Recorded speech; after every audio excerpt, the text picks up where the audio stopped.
My interactions with people from all walks of life have made it clear to me that dismantling the norms in our society and questioning hierarchical, inequitable power relations that currently exist are at the core of the struggle to revolutionize our minds, spirits, and imaginative souls. My name is Ardavan Eizadirad. I'm a member of CLERI and an assistant professor in the Faculty of Education at Wilfrid Laurier University. I think this book was a result of my PhD studies, where at the time I was looking at the impact of standardized testing. A lot of scholars were looking at it in the high school years, but there wasn't much literature in the early years, particularly with a focus on the racialized experience. The early years are such impacting years in terms of identity development, in terms of how students and families see themselves. They start thinking about future careers and where they want to be.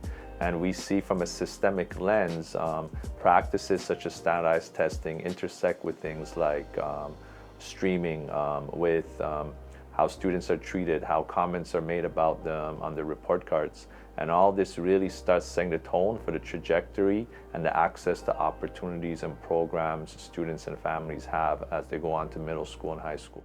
I think the problematic nature, which I explore in the book, is about how we go about this. So you write a test in the elementary, in the grade 3 or 6, in May or June, you don't get the results till October, right? We know a lot changes. We know timely, constructive feedback is important.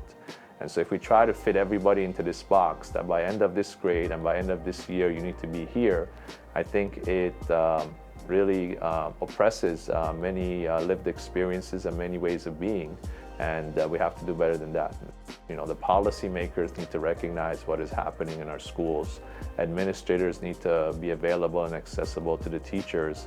And when everybody is there for the best interest of the students and recognizes the different perspectives, we're able to come up with creative and alternative approaches in supporting students that go beyond simply investing in a test and expecting this test to tell us the whole story when it's simply a snapshot of achievement in one day.